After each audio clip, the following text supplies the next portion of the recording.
Cada día ocurre siempre lo mismo. La vida nos regala un espacio en blanco para ver qué vamos a hacer con él.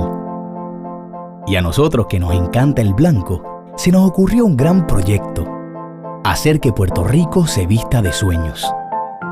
Así, conocimos a un payasito que quiere que todos los niños cumplan sus sueños, y a una niña que sueña con un país más limpio.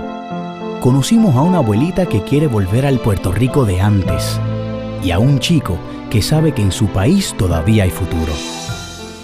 Vimos a un surfer que quiere que la isla no pierda su encanto, y a una pareja que le encantaría traer al mundo al siguiente gran boricua. Y es que los sueños son como camisetas.